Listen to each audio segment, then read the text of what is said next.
Bonjour à tous. Vous allez bien? Vous êtes chauds? Bon, merci d'être venus si nombreux. Alors pour commencer, on va vous faire écouter un extrait du dernier album de Glorious. Vous connaissez Glorious? Je ne serai plus jamais le même, car je sais que Jésus m'aime. Rien ne sera plus jamais pareil. Son amour fait des merveilles.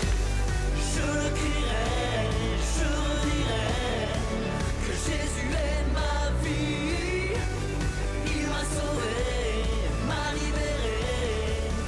Jésus est toute ma vie.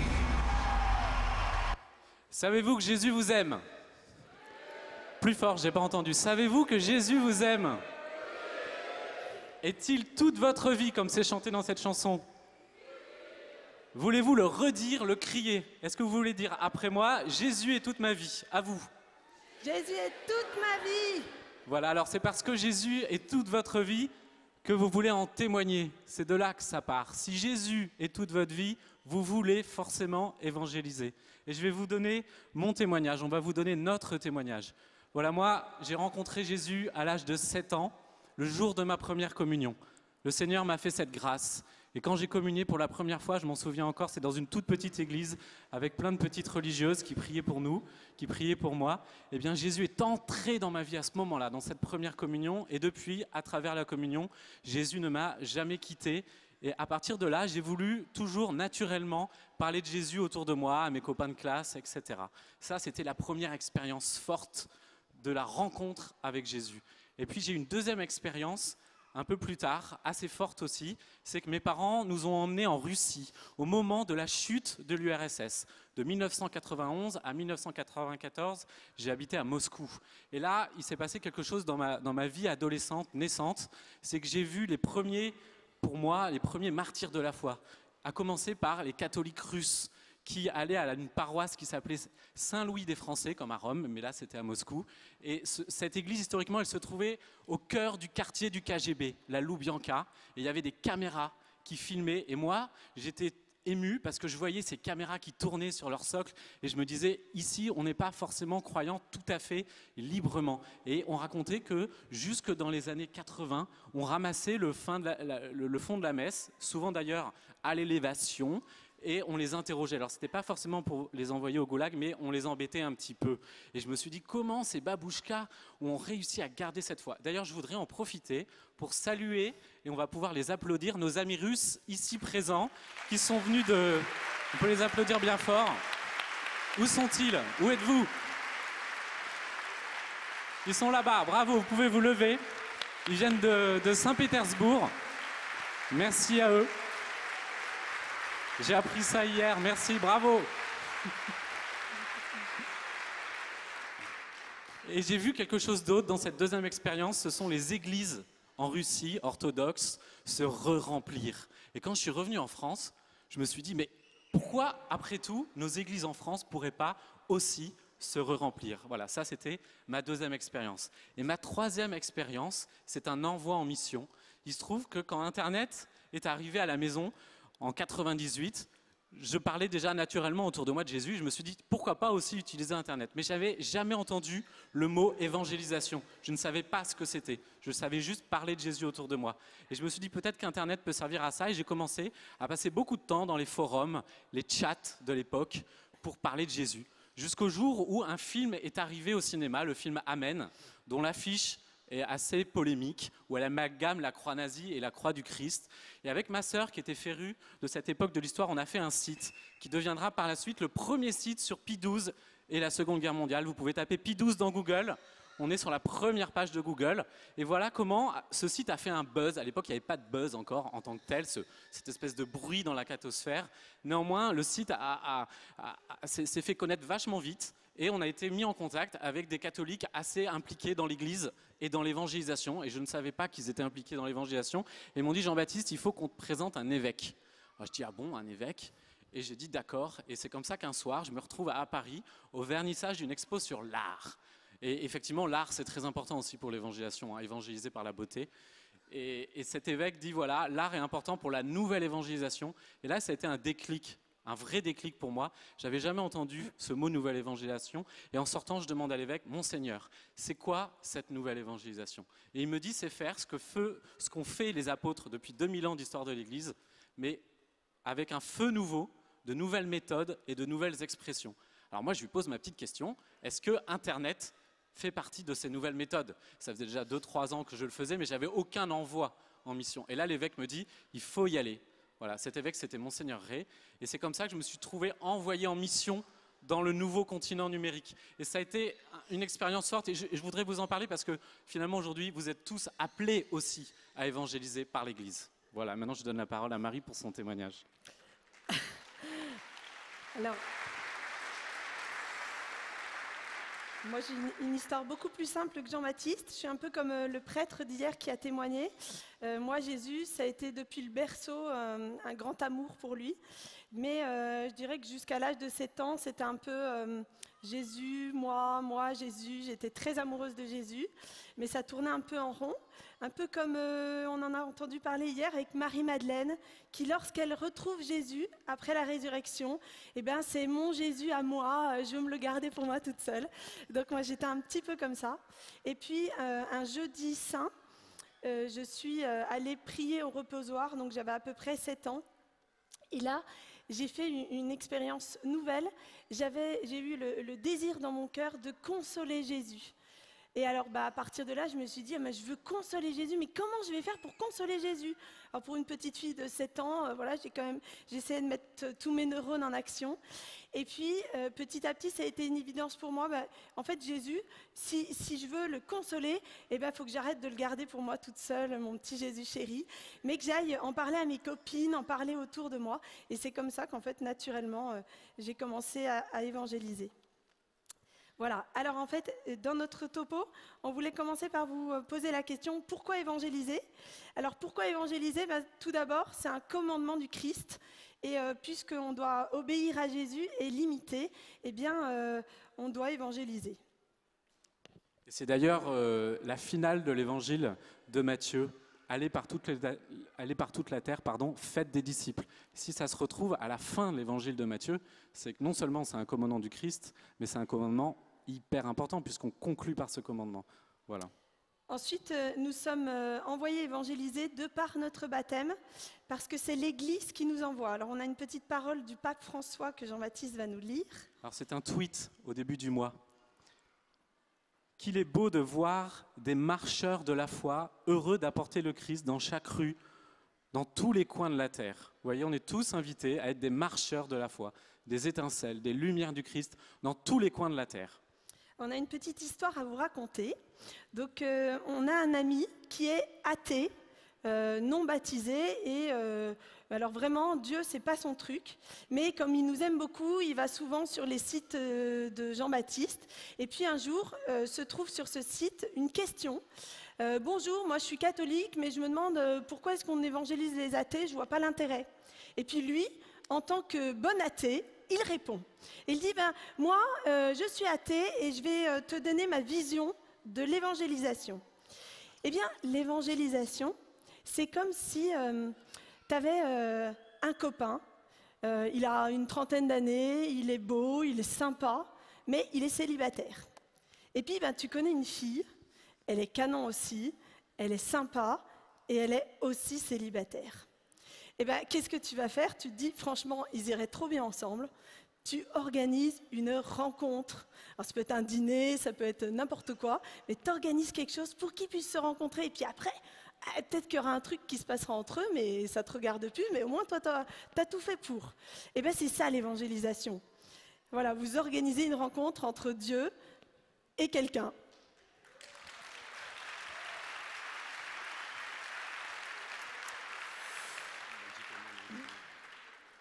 Enfin, l'évangélisation pour nous, c'est vraiment, vous vous souvenez, Sophia, elle a parlé du désir qu'on a en fait en nous. Et tout homme a un désir. Alors, il y a ceux qui vont répondre à ce désir en allant au fast-food. Mais nous, on a une autre réponse, et une réponse qui peut satisfaire tous les cœurs. on peut leur proposer le restaurant 4 étoiles, 10 étoiles. Et donc, est-ce qu'on va leur dire, oui, continuez d'aller au fast-food, pas de problème, ou est-ce qu'on va leur dire, attendez, il y a un super dîner qui vous attend. Ben voilà, c'est ça. L'évangélisation, c'est proposer le bonheur et la réponse à la question du bonheur pour tous les hommes dès ici-bas. On peut dire aussi rappeler qu'à l'école des papes, l'Église existe pour évangéliser. C'est très important. C'est le pape Paul VI qui le dit dans Evangelii Nuncendi. La mission première de l'Église, c'est d'évangéliser. Ça veut donc dire que nous, chrétiens, notre mission, c'est l'évangélisation. Et même en poussant un peu le trait, on pourrait dire qu'on existe pour évangéliser. Alors, pour finir ce pourquoi évangéliser, on a de nouvelles questions à vous poser. Un peu les mêmes qu'au début. Savez-vous que Jésus vous aime ? Vraiment ? Est-ce qu'il a changé votre vie ? Avez-vous envie qu'il change la vie de tous vos amis ? Alors l'évangélisation est faite pour vous. Et là vous dites oui. Vous n'avez plus le choix. Merci, bien joué. Donc maintenant, on veut vous proposer quelques petits points pour vous poser la question « Comment évangéliser ?» Alors, le premier élément, c'est comment est-ce que nous, on doit être pour évangéliser ? Faut-il être un super-héros ? Eh bien non, il ne faut pas être un super-héros. Le Seigneur n'appelle pas ceux qui sont capables, il les rend capables. Et tout à l'heure, pendant la louange, je ne sais pas si vous avez entendu à la fin, elle a parlé des petites étincelles. Alors je ne sais pas si vous avez déjà vu une étincelle dans une forêt. Vous savez, des fois, c'est juste un mégot, il n'y a même pas d'étincelle, mais ça met le feu. Alors voilà, il ne suffit pas d'avoir une grosse flamme allumée, hein, vous pouvez arriver avec votre torche si vous avez vraiment le feu, mais il suffit d'un tout petit brasier pour mettre le feu à une grande forêt. Voilà, donc c'est ce qu'on vous propose d'être aujourd'hui. Le deuxième point, qui est vraiment très très important, c'est le cœur à cœur avec Jésus. Tout part de là, en fait. Si vous avez ce temps qui peut être quotidien, qui doit être quotidien, mais par exemple, je vous propose 5 minutes pour ceux qui n'ont pas l'habitude, 10, 1 heure, 2 heures pour ceux qui veulent, qui ont du temps, voilà, d'avoir ce cœur avec Jésus. Et puis, vous allez voir, quand on a ce cœur à cœur avec Jésus, on devient de plus en plus amoureux. Alors moi, je vais vous parler de mon expérience de femme, d'épouse. Quand j'ai rencontré Jean-Baptiste, j'étais amoureuse de lui, vous imaginez bien, puisqu'on a fini par se marier, c'est logique. Voilà. Et donc, moi, je le trouve toujours super, mais à ce moment-là, c'était encore... voilà, c'était dans le rêve, maintenant, c'est dans la réalité. Et puis, il se trouve que, eh bien, une femme, en général, je parle pour moi, mais je pense que beaucoup de femmes vont se retrouver, on a du mal, en tant que femme, à garder quelque chose de très fort pour nous. Donc moi, je ne pouvais pas m'empêcher de dire à mes copines, vous savez, mon fiancé, franchement, il est trop bien. Alors je ne voulais pas qu'elles me le piquent, mais je leur disais quand même, vous savez, mon fiancé, il est gentil, mon fiancé, il est beau, tout ça. Enfin, on en parlait. Eh bien, Jésus, c'est pareil quoi. Quand on tombe amoureux de Jésus, on ne peut plus s'empêcher d'en parler aux autres. C'est comme ça. Alors après, j'espère que les messieurs parlent de nous aussi à leur tour. Hein. Voilà. Enfin, un dernier point sur notre nous, c'est la cohérence de vie. Alors je ne dis pas qu'on doit être parfait, mais il faut rechercher à avoir une vie cohérente. Alors, tout en sachant qu'on a la confession, bien sûr, parce qu'on est pécheurs avant tout, et le Seigneur nous envoie tels que nous sommes. Mais voilà, quand on voit que notre vie n'est pas en cohérence, n'hésitons pas à aller nous confesser. Et là aussi, on prépare l'évangélisation en vivant de petit à petit avancer via la confession. Donc rechercher la cohérence de vie. Et donc, je vous raconte une petite histoire par rapport à tout ce qui est vérité, cohérence de vie. Nous avons une voisine qui est très gentille et qui est magnétiseuse. Et voilà qu'un jour, Carole, notre fils aîné, avait une verrue au pied. Et puis, je lui en parle dans la conversation. Et elle me dit, Ah, mais tu sais ce que tu vas faire? Tu vas prendre une pomme, tu frottes le pied de ton fils, et le soir de la pleine lune, tu enterres la pomme et tu lui dis « Merci, pomme, d'avoir guéri mon fils ». Alors là, j'étais un peu mal à l'aise. Je lui dis « Oui, mais tu sais, ça, c'est pas trop mon truc ». Elle me dit « Oh non, mais alors fais-le faire à ton fils, parce que nous, les adultes, on n'a pas la foi, mais les enfants, ils ont la foi, ça va marcher ». Et en fait, j'ai senti que je n'étais pas en vérité, pas en cohérence avec elle et avec le message que je proclame. Donc, tout en délicatesse, je lui ai dit, tu sais, c'est pas que je ne crois pas que ça puisse marcher, c'est simplement que si je ne suis pas sûre que les choses viennent de Dieu, je ne veux pas y toucher. Alors sur le coup, elle était un peu surprise. On est toujours très amis, ça fait à peu près 2-3 ans que ça s'est passé, on est toujours très amis, on s'entend toujours très bien, mais depuis les choses se sont posées et je suis en vérité avec elle et on a pu même avoir des discussions beaucoup plus fortes par la suite. Enfin, on va vous dire qui évangéliser, où et quand. Alors, qui évangéliser? Vous imaginez bien, on peut évangéliser tout le monde. Où évangéliser? Partout. Jean-Baptiste va vous raconter une petite histoire par rapport à ça. Et quand évangéliser? Ça va être vraiment selon ce qu'on appelle les feux verts et les feux rouges. Alors, qu'est-ce que c'est un feu vert? Quand on évangélise, on envoie un petit peu une pêche à la ligne, vous savez, comme pour pêcher un poisson. Puis des fois, ça mord. La personne, elle va vous reposer une question derrière. Ça, c'est un feu vert. Vous pouvez continuer. Et puis, des fois, on lance l'hameçon, puis là, la personne... elle change de sujet, vous sentez qu'il y a un froid qui passe, ça, c'est un feu rouge, il vaut mieux arrêter et reprendre une autre fois. Voilà. Alors, je vais vous raconter une petite histoire. Pendant 5 ans, j'ai pris le TGV tous les jours et je me suis servi de ça pour évangéliser. Comment j'ai fait? J'ai simplement dit au Seigneur ma disponibilité. Voilà, j'ai dit au Seigneur, je suis disponible quand tu le désires pour évangéliser. Et dans le train, j'ai repéré un groupe de musulmans et ils avaient une particularité, donc c'était des abonnés du TGV comme moi, ils allaient dans la même voiture sur le Tour Paris, voiture neuve.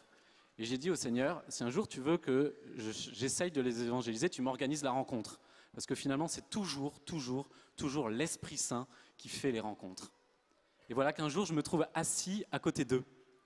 Et je dis au Seigneur, là je commence un peu à baliser, je me dis, ça se trouve c'est le rendez-vous que le Seigneur m'a préparé. Et je dis, Seigneur, donne-moi un signe, donne-moi une piste, une accroche, quelque chose qui puisse m'aider à leur parler. Puis je tends un peu l'oreille et il commence à parler de l'enseignement catholique. Alors là je balise encore plus et je me dis, aïe aïe aïe, ça a l'air positif, ça a l'air vert là le feu.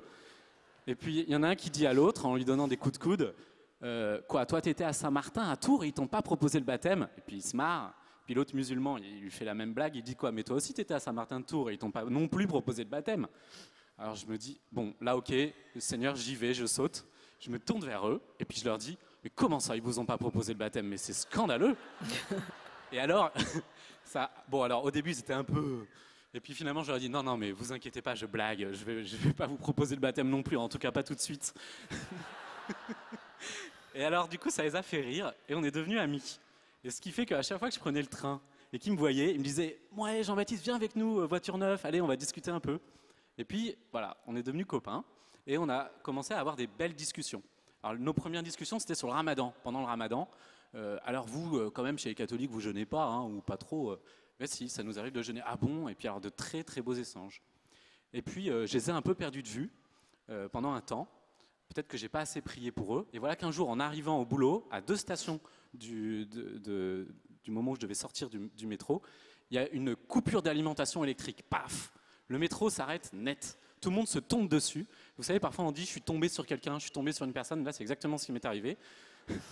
C'est Rachid qui me tombe dessus. Boum! Je dis « Ah, Rachid, t'es là? Ah, Jean-Baptiste? Ah, mais ça alors?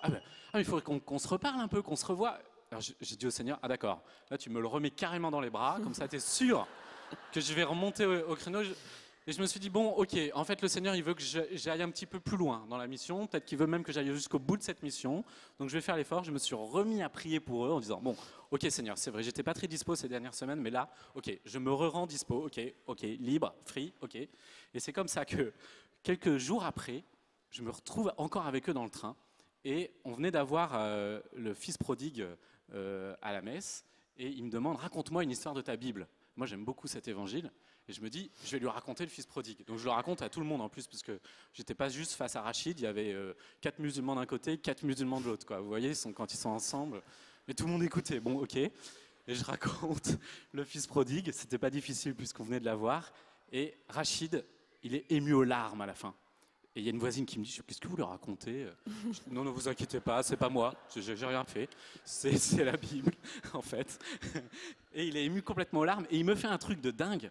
Il me dit, Jean-Baptiste, il connaît pas l'Emmanuel, hein. Enfin, il connaît pas Paray-le-Monial, il connaît pas l'Église. Il me dit, je vais te faire un partage, je vais te partager ce que ce texte me dit dans ma vie. Il me fait un partage comme dans l'Emmanuel, sans connaître l'Emmanuel. Je dis, là, lui... Et il me dit, mais c'est incroyable la miséricorde pour vous chez les chrétiens. C'est pas du tout comme chez nous. Parce que vous, en fait, le Père, il pardonne, mais il fait pas que pardonner. Il fait, en plus, il tue le veau gras. Donc c'est l'amour plus que l'amour, c'est fabuleux. Et puis moi, ça me dit que dans ma vie, quand même, il y a des gens autour de moi, dans mon entourage, à qui j'ai pas pardonné et à qui je devrais pardonner, puisque ce Père, il le fait. Et si en plus ce Père, c'est Dieu, en fait, il avait tout compris. Et le soir, il est rentré chez lui et il a raconté l'histoire à sa femme. Sa femme, il faut l'imaginer, elle est voilée. Et sa femme, elle a aussi été très touchée. Vous voyez comment ça peut faire boule de neige malgré soi. Finalement, j'ai fini par lui donner un évangile en lui faisant une petite dédicace et le verset. Mais vous voyez, à travers cette histoire, ce qui est intéressant, c'est de voir que si on fait l'effort d'être docile à l'Esprit Saint, il va tout faire. C'est même pas vous qui allez évangéliser, c'est vraiment l'Esprit Saint qui va parler pour vous. Voilà, alors on voulait vous donner une petite...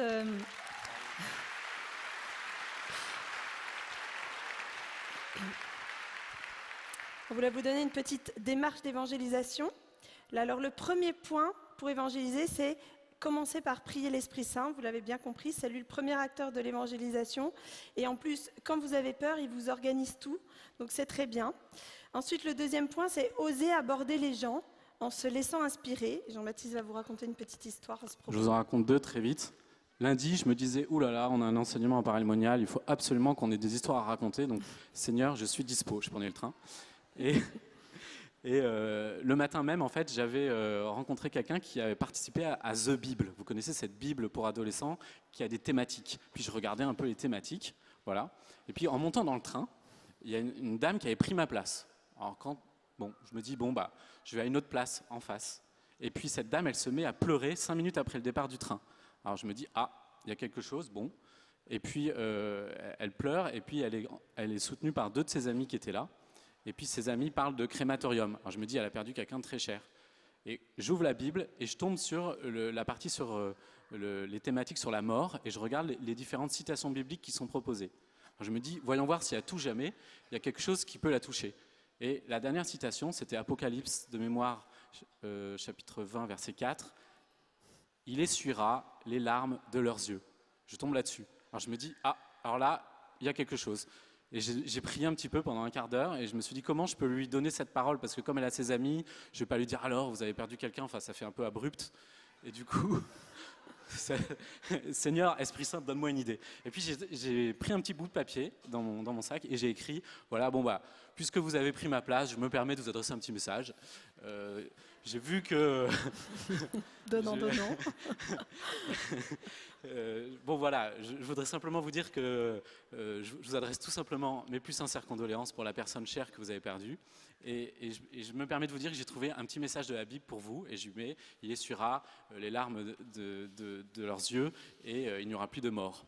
Et puis je lui dis, et puis si à tout hasard vous voulez que je prie pour cette personne, vous me le dites, et puis vous me le faites savoir, et je prierai ou je ferai dire une messe. Puis je lui tends le petit papier, et ça, en général, ça marche. Elle a été hyper touchée. Elle a dit à ses copines, vite, un autre petit papier. Échange dans le train. Tu connais pas, hein. Et elle a écrit le nom de cette personne sur un papier, et elle me l'a tendu, et elle m'a dit, oui, vous pouvez les faire prier. Donc voilà, je vous confie, cette personne, vous pourrez prier pour elle. Vous voyez, en fait, il faut un petit peu oser. Une deuxième histoire plus courte. Parfois, l'Esprit Saint, il nous le dit vraiment, vas-y mon coco.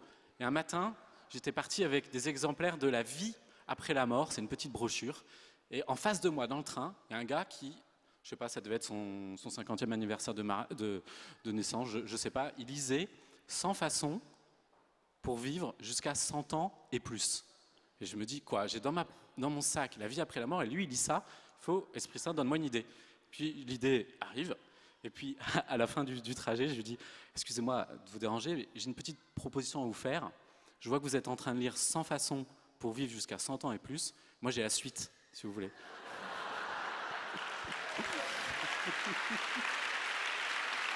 Voilà. Et c'est l'Esprit Saint qui m'avait dit Donc, de prendre. Et donc, du coup, je lui ai donné et il était mort de rire, voilà. Donc, je récapitule. Donc, prier l'Esprit Saint, oser aborder les gens, les écouter. Voilà, comme parlait Sophia hier, les gens ont des désirs. Écouter leurs désirs pour pouvoir être à l'écoute de cette parfois de souffrance, de choses comme ça. Et ensuite, que dire? Alors, que dire?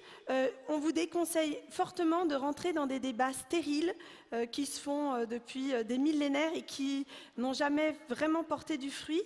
Par exemple, Charles de Foucault, quand il est rentré à Saint-Augustin à Paris, il ne s'est pas converti parce que le prêtre a échangé avec lui sur tout un tas de débats théologiques, mais il s'est converti parce que le prêtre lui a dit « Mets-toi à genoux, je te confesse ». Alors nous, on ne peut pas confesser, bien sûr, mais on peut donner notre témoignage.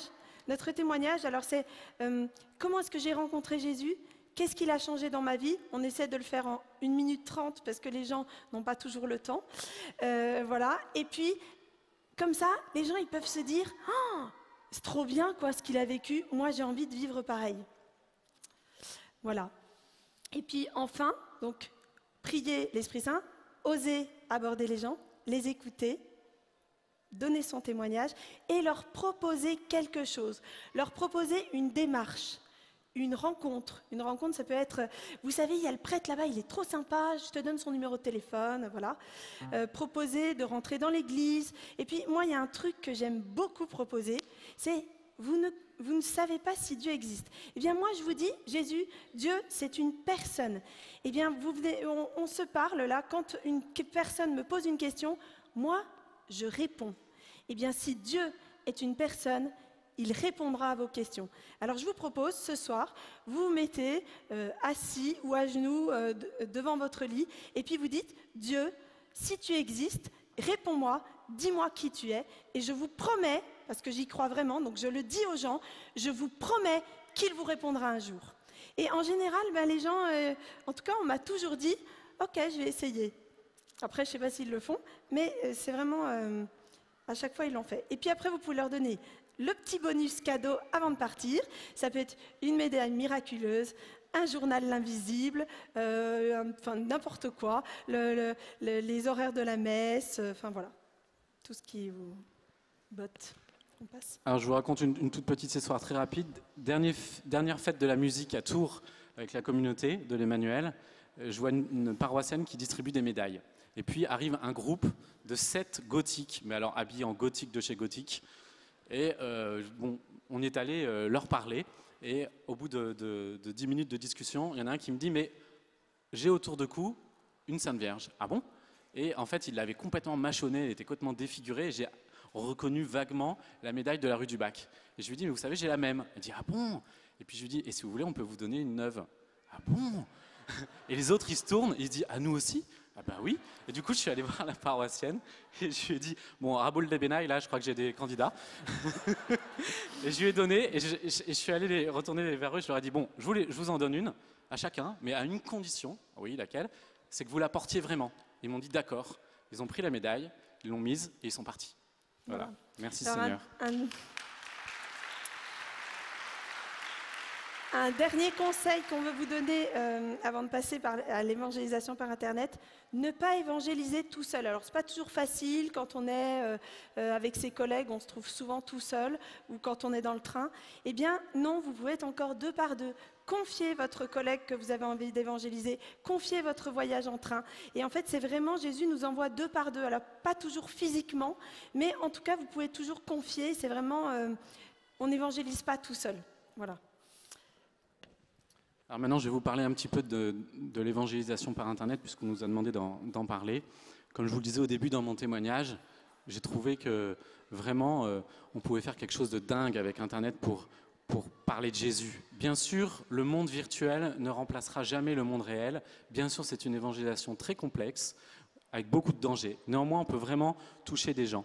Et c'est pour ça qu'on a monté une association qui s'appelle Light in the Dark. On a eu ce nom dans la prière, c'est tiré de la prophétie d'Isaïe. Le peuple qui marchait dans les ténèbres a vu se lever une grande lumière. Et en fait, on est finalement face au même enjeu qu'au moment de l'imprimerie de Gutenberg. Vous savez que Gutenberg, s'il a inventé l'imprimerie, c'est parce qu'il trouvait que la Bible était trop chère. Et finalement, il a fait cette invention géniale dont l'Église s'est servie après largement pour répandre l'Évangile par toute la terre. Et bien avec l'invention d'Internet, on est face à exactement le même enjeu. Il y aura plus de 5 milliards d'internautes dans les 2 prochaines années. Donc c'est quelque chose qu'il faut vraiment prendre en compte. Et notre association ne vit que de dons. Et on est très content de voir que la Providence agit au jour le jour. Par exemple, je devais envoyer des dossiers de recherche de fonds à Paris et notre imprimante à la maison tombe en panne. Et voilà que un ami m'appelle et me dit « Jean-Baptiste, j'ai une énorme imprimante laser professionnelle dont mon armateur ne veut plus. Est-ce que je peux te la faire livrer ?»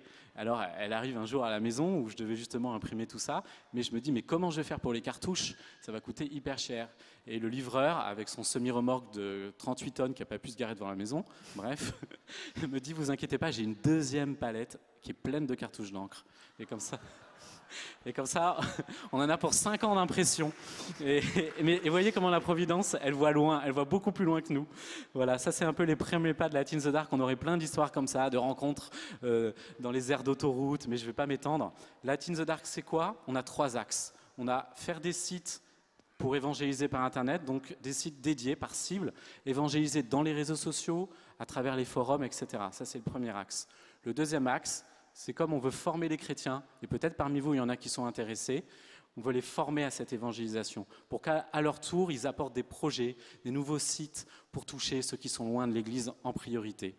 On a créé pour ça une académie qui s'appelle l'Académie Sainte-Faustine, que l'évêque de Toulon, encore lui, nous a appelé à installer dans son diocèse. Et pour ça, on fait une levée de fonds aussi pour s'installer dans un vieux mât provençal. Et on a fait notre premier forum annuel sur le thème de l'évangélisation par Internet, début juillet, qui a eu lieu à Toulon. Et on était très contents parce qu'il y en a qui sont venus de toute l'Europe. On était assez touchés. D'ailleurs, parmi vous, il y en a qui y étaient, on peut les applaudir. Et la prochaine édition, ce sera le 13, 14, 15 juillet 2018. Vous voyez, on peut à la fois venir aux sessions de Paris-Monial et à la fois venir au forum émission. Et puis notre dernier axe, c'est un laboratoire d'innovation, parce qu'il faut en permanence innover dans ce continent numérique qui va très très loin. Voilà. Et pour conclure, je voudrais vous donner le témoignage d'une personne qui a été touchée par un de nos sites internet. On se demande, est-ce que ça marche vraiment? Eh bien oui, ça marche. Voici le message que nous avons reçu il y a à peu près 3 mois. Une personne qui nous adresse un mail. Je ne pense pas être sur la bonne rubrique, peut-être même pas sur le bon site, mais j'ai été baptisé bébé. J'ai reçu une éducation chrétienne. Je ne sais pas si je suis croyante, je ne suis pas pratiquante. Cependant, depuis quelques années maintenant, je ressens un appel. Je me sens attiré par la foi. Et j'ai envie de creuser, de comprendre, de ressentir ça. On aurait envie de lui dire « Viens à Paris ». Pardon, excusez-moi. Je ne sais pas où me tourner, qui voir, que faire. C'est toujours en stand-by. C'est pas non plus forcément évident, quand on est jeune, de trouver d'autres jeunes à qui parler de ça. Et je n'ose pas aller voir un prêtre. Pardon pour les prêtres, mais il faut parfois des étapes. Alors là, chez Light in the Dark, toutes les lumières se sont allumées au rouge, au secours, alerte rouge. On a un poisson, on ne sait pas si c'est un gros poisson, mais il faut y aller, il faut lui répondre. Donc pareil, Esprit Saint, qu'est-ce qu'on lui propose? Parce qu'il faut toujours proposer une démarche à la fin. Et en réfléchissant, en priant, on lui a demandé simplement sa ville. On n'est même pas rentré dans des discussions. Où habitez-vous? Paris. Et on l'a renvoyé vers une de nos amies qui s'occupe de groupes de prière à Paris et qui lui a proposé un rendez-vous. Et elles se sont vues plusieurs fois, et maintenant, eh bien, elle a accepté de venir au prochain forum des jeunes à Paray-le-Monial.